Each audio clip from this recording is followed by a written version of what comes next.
This is part 2 of quantum physics. Before starting this, I would like to revise one concept from AS because this will be used over here to understand what is line spectra and emission spectrum and absorption spectrum. So in A1 waves, we did this concept of diffraction grating, in which we use the formula of n lambda equals to d sine theta. I've mentioned the formula so that you can go back and review that video of A-level syllabus. So what's actually happening is that this white light is dispersing into its random colors. So why is this important? What is the purpose of that diffraction grating? So diffraction grating helps us to identify that what wavelengths may be present or may be absent in this radiation that we're introducing, because this actually opens up the whole spectrum like a prism effect.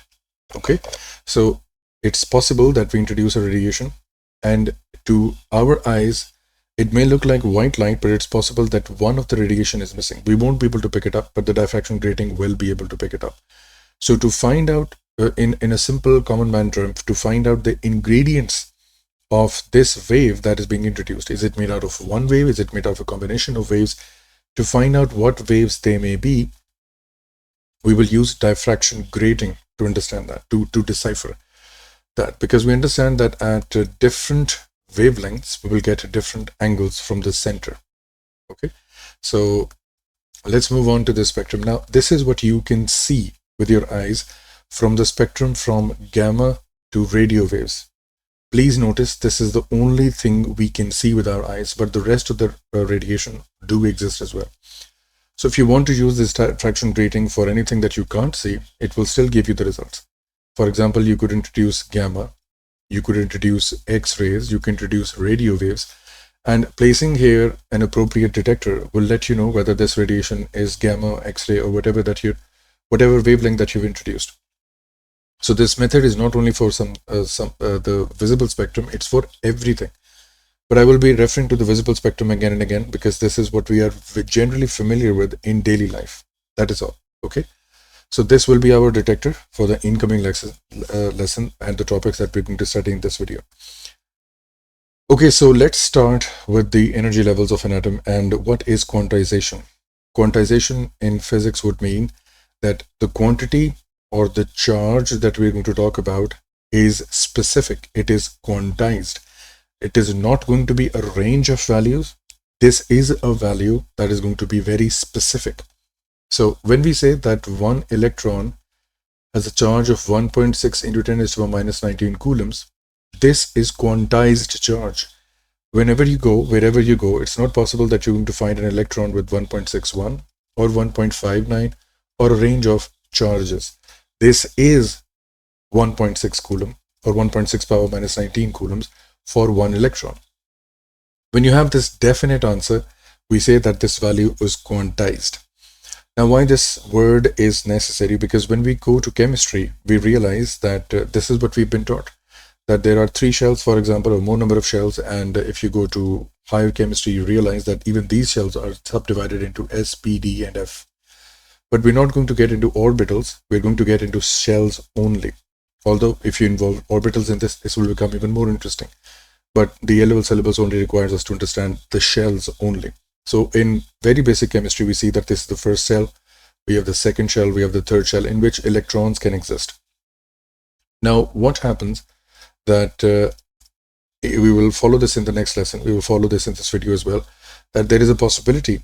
And what are those possibilities? I'll get to that later. There is a possibility that an electron jumps from this level to this level, or it falls from this level to this level, or it can make a jump from this point to this point. So it can shift between these shells or the electron shells, but is it possible that it jumps up, for example, from second level, tries to jump up to 3 and starts existing in this new shell or in this new level of energy? Is this possible? No, this is not possible. In quantum physics, this is prohibited. This is not possible. So when we use the word quantized, this is where we're getting it from. That if the electron jumps from one shell to another, this is a very specific energy jump from one shell to another. It's not going to be this way that it tries to go up and forms a new shell, or it tries to go down, forms a new shell, or is unable to go there. If it is unable to go there, that is the end of story. It was unable to do so, that is that. It will not make a new shell. And when it makes a jump, it's going to be very discrete. It's going to be very specific from one point to another. Now, these energy levels in terms of shells are represented on these energy graphs. Okay. You will find these values to be somewhat negative. Let's say this is negative 0.4. This is, let's say, negative 0.6, and so on and so forth. These values will start increasing. Let's say this is negative 3.4, and let's say this is negative 13.5. Now, these values will be in electron volts. As we've seen in the previous video, electron volt is just another unit for joules, but a very small unit. So why are these energies negative? Because you need to provide the energy from the outside so that these electrons can escape. You can visualize this in such a way that this is actually the first shell, this is the next shell, this is the next shell, and so on and so forth. So the electron that is the closest to the nucleus, this is where the nucleus resides. The electron that is closest to the nucleus would most definitely require the highest energy to exit. And the electron that is the farthest away from the nucleus, because of course, due to the shielding effect, not a lot of positive charge or not a lot of reactive force actually reaches that point. So the last electron and the valence electron is just barely hanging by. And to eject it from the nucleus or the electron shell is very easy. That's why the values at the higher level are smaller. They require less energy to escape. Okay. Now, there are going to be two major systems in which this electron can jump. Now, this jump is called a transition. In physics, we will call this a transition from one level to another. As I've told you, there is no possibility that a new shell actually starts existing. These electrons make specific jumps, discrete jumps. Over here, there are two ways in which the electron can jump. Either it can go from a higher level to lower level, or either it can go from low level to higher level. How does it do that? If it wants to go from a low level to high level, it has to absorb a photon. Now, this photon that is being absorbed, we know that it has an energy which is equal to HF from quantum physics part 1. It has a specific energy, okay? And if we write this down into wavelength, this will be hc by lambda. So this photon has a specific wavelength which it has. And when I calculate this energy, let's say this energy comes out as 10 electron volts. Then I am very sure about this, that the difference between this energy 1 level and energy 2 level, the difference between them, the delta E, the E2 minus E1 would have been 10 electron volts as well. Because if this energy brought in by the photon is a bit less, for example, the photon brings in 9 electron volts, the electron may try to absorb it or it may just let it go, but it will not be able to make the jump. So this photon will just pass through it. It will not be absorbed by this element or by this electron shell. If it is, let's say, 11 electron volts, this will again just go pass through the matter. It will not be absorbed. Okay, it has to be exactly 10 electron volts, that gap between these two levels, for this electron to make the jump. Now, what are these states? What are we actually talking about? Where is this existing? Where is this? This is actually inside matter, like this, different energy levels, different shells. So what are we introducing, or what are we doing at this point right now? What is actually happening? This is what's happening. So in terms of simple idea, if we analyze white light, we see a continuous spectrum. I tell you again one more time that we are talking about the visible spectrum just because we can see it. It's more convenient to talk about it in this way or with this reference because it's easy to discuss. Otherwise, this concept, whatever we are studying in this chapter, goes from gamma up to radio, equally as much. So when we analyze the white light, we realize that it opens up from 700 red color nanometers and goes up to 400 nanometers of the blue color, violet, indigo, whatever you want to call the last color. If we have a substance, what is that substance? It could be sodium, it could be potassium, it could be copper, it could be calcium, it could be chlorine, fluorine, bromine, any element from the periodic table. Any element from the periodic table. If you heat it up and make this into a gas, into a very hot gas, this will start giving out radiation by this excitation and de-excitation process. So what's actually happening? The hot gas or the very high temperature gas will start releasing photons, and how it can do that? By its electron changing from one floor or from one level to another level. How many possible combinations are there? There are many combinations. You see, the photon or the electron can jump from this level to this level. It can jump this way, it can jump this way, and this way. Or it can jump between two levels, like this, and from this to this, from this to this, and from this to this, and so on and so forth. Any number of combinations, but they will be between these shell levels, right? Now, when this electron de-excites, releases its energy, comes down, it releases a photon of a specific energy. And what is that energy? That is going to be the delta, the change in energy of two levels, being equated to HF. This is the equation that he's going to talk about over here, that the released photon or the absorbed photon will be equal discretely between two energy levels. It's not going to be possible that there is going to exist another energy level over here. And what's the beauty of this system? You see, these energy levels are specific for all the elements in the periodic table. If we are talking about hydrogen, these will be the energy levels for the first shell, for the second shell, so on and so forth. If you're talking about potassium, these values will be different for potassium. If you're talking about sodium, these values will be different for sodium as well. So what does it help us to do? It helps us to identify the elements that we're looking at. You see, when we're standing on Earth, we're looking at hot gases and the galaxies. When we are observing the stars, those radiation are incoming towards the Earth, or at least towards our eyes. When we introduce them, now here we have very oversimplified the situation. Instead of a prism, we will use a diffraction grating crystal that has started with, this is what we're going to do, so that that radiation can be analyzed and it opens up and shows us what's missing. You see, that hot gas is only going to emit those photons that are special for its energy levels. And we will see that as emission spectrum. For example, I had this element, or this gas was made out of, let's say, mercury vapor, let's say sodium vapor, let's say calcium vapor, God knows what. One element, two elements, or three elements, I don't care. It could be of infinite elements.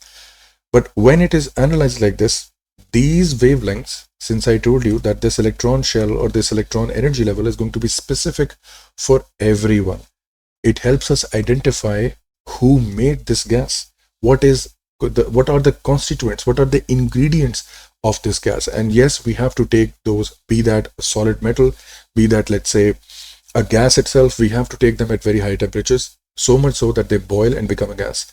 So mercury vapor, sodium vapor, calcium, these are all in vapor form at very high temperatures. So when this happens, we can see what radiations they emit. How are they emitting this radiation? Their own specific energy levels. When the electrons de-excite, come down, they de-excite and they go down to their original energy shell levels. They do that by releasing energy in the form of a photon. And we know that the photon energy is A is equal to HF.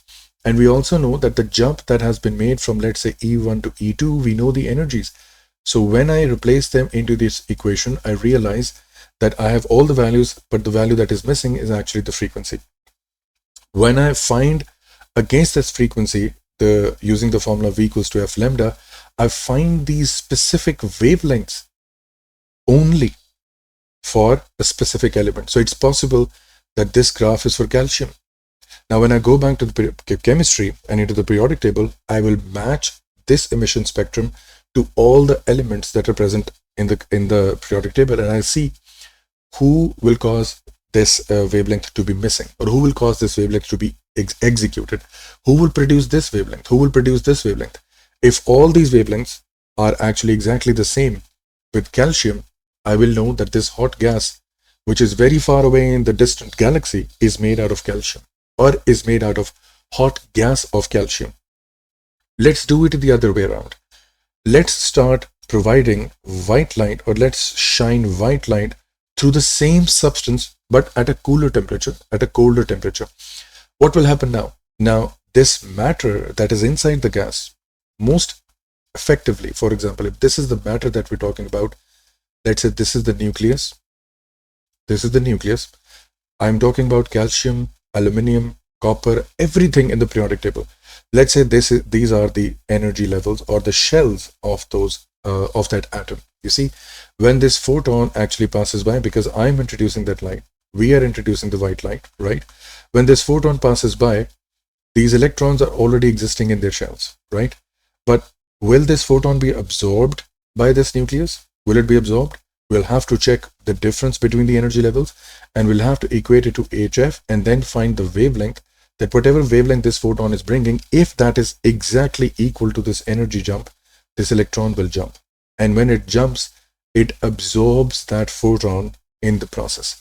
Once it has done that, it is unable to exist in the higher energy state. It would want to come back. When it comes back, it releases its photon again. Now, this causes confusion in the students, that if the absorbed photon is emitted back, then why, when we talk about the absorption spectrum, why are these lines missing? If the photon was emitted back, where is it now? Why is it absent? You see, it was absorbed exactly between the energy levels. That is so much so we understand. But where is it now? You see, when we talk about matter itself, when we talk about the substance, if let's say we have many copper atoms, but in the form of a gas, right? This photon is passing by, and this photon has exactly the same energy level to shift from level 2 to level 3, for example. In terms of energy states, let's say it has the energy to shift from N2 to N3. It can go over there, that it can match the difference. It can provide the energy to this electron to get excited and go up. So when that happens, let's say all the wavelengths are present. Okay, this one specific wavelength will be missing. Let's say we have a wavelength of 700, we have a wavelength of 699, let's say we have 698. These three wavelengths are being introduced.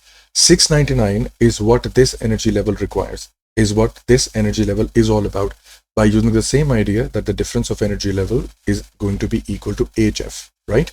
Let's say this is required. When the light passes through it, 699 will be absent, and 700 and 698 will be taken on the output. They will be observed at the output.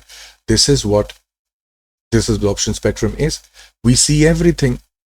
Let me change the color. So we see everything over here, but we are missing a few wavelengths. Where did they come from? These are exactly those wavelengths which match the energy shell level of this hot gas, of this cold gas, of this element. Could be calcium, copper element, I don't care. But why is this missing? Where has it gone? If it is absorbed during excitation and then re-emitted during de-excitation, then where is it? Basically what happens is that when this radiation passes through it, the radiation that is absorbed, 699, is actually going to be re-emitted, but in a random direction. So this photon may be emitted this way, this may be this way, this atom emits in this way, this atom emits in this way.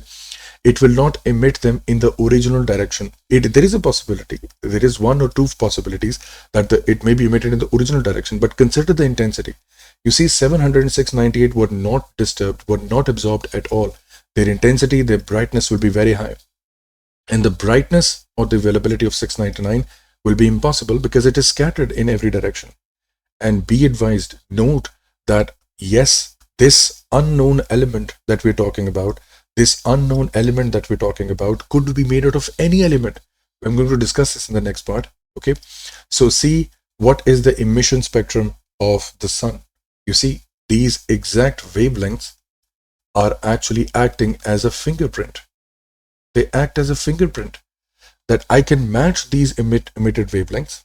I can match them with the periodic table in chemistry and exactly figure out that, all right, this orange color can only be produced by this energy change, by this electron jumping to the next shell, and that is, for example, let's say that is aluminium. For the sake of example, let's say this cold gas, we see that these elements are absorbed, these are not coming out. This is a fingerprint. Now we'll go back to chemistry and check which elements actually absorb these wavelengths. And notice one thing, that if you have the absorption spectrum of one element, you can predict its emission spectrum as well. You will see this over here. Notice that this is exactly where it is missing. This is exactly where it is absorbed. So whatever element exists in this, whatever radiation it has absorbed from white light, it will re-emit this radiation if it was allowed or observed in a very dark room. So if you increase its temperature to a very high value and then see what it responds back with, what it gives you back, it will give you back this one. The emission radiation that it is going to give you out is this much, is this one. Why? Because the energy absorbed from the temperature, from the high heat, has only enabled these electrons to move from one shell to another shell. What is ionization energy in chemistry? What is that? That is the ejection of electron by increasing the temperature of the substance. So it means by providing thermal energy, by providing heat, I can do this. So if I increase the temperature of the substance, then electrons have a chance of jumping up to different shells. And if I know that those jumps are discrete, then this is what they will emit on the output. What is the benefit of this? This is going to act as a fingerprint. Their identity. Every element in the periodic table has its own identity. Let's go back. Let's see that. You see, when you observe the spectral lines of the sun, what is the sun emitting? This is the spectral, this is the absorption spectrum of the sun. What do we observe, right? So we observe that a few lines are missing that are special for calcium. A few lines are missing that are special for hydrogen. Some are missing for magnesium. Some are for iron. Some are for sodium. Some are for oxygen. What does it tell me, by the way? It tells me that if I had an oxygen atom, okay, if I had an oxygen atom, let's say, then its energy levels in which the electrons exist, in which they're orbiting around the oxygen atom, actually can make these jumps and absorb these photons from the spectrum. Similarly, for calcium, I can predict how close are the shells of calcium, because if they're very close, for the sake of example, then this is the wavelength that they start emitting. Now let's see the emission spectrum of different elements. This is how it's going to be. You see, oxygen shows this emission spectrum. Nitrogen has this emission spectrum. Neon has this one. Sulfur has this one. Sodium has this one. Silicon has this one. What is it going to do to help me? What will it help me provide? What information does it give me? It gives me the information that any mixture of hot gases, for example, if I'm mixing sodium with sulfur, you see, sodium only produces a wavelength, let's say, for the sake of example, is producing some wavelengths in this region, but sulfur is not. Sulfur is producing some wavelengths over here, but sodium is not. Similarly, sulfur has a few radiations over here, but sodium does not. What has it helped me to identify? That if this gas was made of 2 elements, 3 elements, 1000 elements, it does not matter.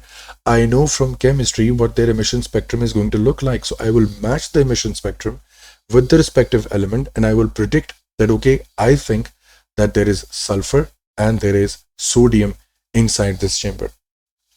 Now, what is a grand perspective?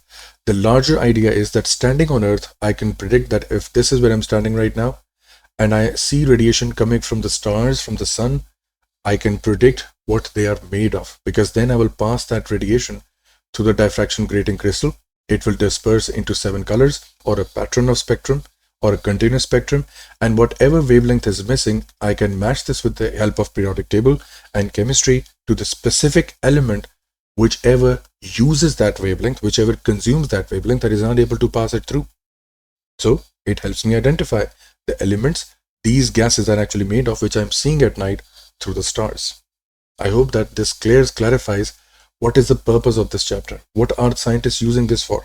Okay. So another interesting perspective of the wave-particle duality. This is one of the most interesting topics in terms of quantum physics, that light behaves as a wave and as a particle as well. We have done that. We've covered this in quantum physics part 1. How is that going to be? Let's discuss this in terms of this topic only. So the first part was already covered in part 1, in which I say that a few experiments done with light are exactly what waves behave like. What waves are going to do. Diffraction, polarization, reflection, refraction. Waves do that. But when I subject the light to the photoelectric experiment, photoelectric current, the light starts behaving like a particle. So light, and not only just light, from gamma up to radio, every electromagnetic wave is doing this part, is doing this job. We only talk about light because it is observable. That's it. In classroom, it is easy to discuss. So the second part is evidence of electron diffraction. You see, what are the electrons? We observe them as particles. We see that they are particles, or we think that they are particles. But when we pass them through a graphite crystal, purely due to the purpose of diffraction crystal, when we pass them through it, we realize, and this is actually thermionic emission, high temperature metal surface starts releasing electron. These electrons, when subjected to a crystal, we realize that it diffracts. It spreads out and starts making a pattern like this one. So if this is doing that, that means it's a wave, because only waves observe diffraction. Particles don't do that. Particles do the photoelectric experiment. Electrons do that as well, and electrons do this as well. So what have we concluded? We have concluded that electrons are not particles, they are waves, but they also observe the particle nature. So that's why we have settled down for this idea that light and electrons are dual natured. They are behaving like waves in some experiments, and they're behaving like particles in some experiments. Okay, and the electron diffraction is actually you can say, the evidence of that, because you see, photons cannot be captured. We can't hold it in our hands, but electrons do have a mass. They do have a velocity, and having a velocity and having a mass means that it is a particle. Mass into velocity, the momentum. But when it behaves and gives us the output like this one, it means that it's also a wave. So it's not only behaving like a particle, it's also behaving like a wave. Now, the person who actually combined these two sides of the equation is called De-Broglie. What was his contribution? What did he do? Why is he remembered now? And why we have a wavelength named upon his name? So he started from this momentum equation that we did in quantum part 1, but let me do that again. So he says that E is equal to mc square, the famous Einstein's equation. And we also know that E is equal to hf. We also know that hf can be transformed to hc divided by lambda. So for the sake of example, let's equate mc square and hc by lambda. So we are left with mc square equals to hc by lambda. What do we see over here? We see that one c is going to get cancelled out with this c, and we are left with this equation that is going to be mc equals to h by lambda. What is mc? Mass into velocity. What does that become? It becomes the momentum equals to h divided by lambda. So if we go back to the syllabus, this is what we find. Lambda is equal to h by p. So just replace these two equations from denominator and numerator. We get lambda equals to h by p. What is the beauty of this equation? What is the main purpose of this equation? What is it trying to do? Why De-Broglie is remembered for this? If you observe closely, we have h divided by p. What has he done? What has he achieved? You see, wavelength are of wave nature, or are of waves. What is momentum of? Does wave have a momentum? No, it has a displacement, or it has a phase. It has, let's say, nodes in stationary waves and so on. But what is momentum? Do waves have a momentum? No. Particles have a momentum because they have a mass, they have a velocity. Why is this remembered? Because this equation actually connects both sides of the duality. You see, the left side deals with the wave nature, the right side deals with the particle nature. So now we don't have to wonder about whether the particle in this situation is participating as a wave or as a particle. That is the De-Broglie's contribution. For the sake of interest, for the sake of discussion, let's find out people waves. What do we mean by people waves? You see, if we look at ourselves, right now we're actually as a particle. We have a mass, and if we start running, we have a velocity. But what is De-Broglie trying to say? He says that if a particle starts moving, has a mass, has a velocity, and let's rephrase that. If a particle has a momentum, because when we come to light doesn't have a mass, it has a velocity, but it has a momentum as well, as covered in quantum part 1. So if light or matter starts moving, we are moving through space like a wave. So if we start running, we are moving through space and time like a wave, but we see ourselves as particles. Let's see how that's going to go. So if I replace this lambda and h and divide it by momentum as mv, let's say that the person that we're talking about has 100 kg of mass and is moving with a speed of 10 meters per second. For the sake of example, let's say Let's replace the values. So the Planck's constant is 6.63 into 10 raised to the power minus 34. I know that the answer is going to be very small. Why? Because I'm dividing minus 34 with this value 100 multiplied by 10. It's going to get even smaller. Let's say what the wavelength is going to be. Try this. So I'm getting 6.63 into 10 raised to the power minus 37 meters. That means we are moving. For example, this man, if it starts moving through space and time, he is moving like a wave. This is what De-Broglie was trying to say, that every moving particle will be moving as a wave through space and time. You can explore this on YouTube even more if this topic intrigues you. And one more tidbit over here. If the human being's wave is 6.63 into 10 raised to the power minus 37 meters, which is very, very small number. What do we mean by this? We remember from A levels, A level 1, A1 and O levels, that for diffraction, if we have a wave, this gap width should be equal to the wavelength of the wave. What if? Why don't we see ourselves diffracting? Why don't we see ourselves spreading out into circular wavefronts? Because we are not passing through a gap that is this small, which is 6.63 into 10 raised to the power minus 37 meters. If we were able to squeeze through this while running, we would most certainly diffract and we would most certainly spread out. We will look even more flatter, even more spread out like this. But since it's not possible, we don't see ourselves diffracting, although we are still moving like a wave or as a wave. But when we are stationary, we look like a particle. You can explore this on YouTube. You'll find more interesting ideas over there.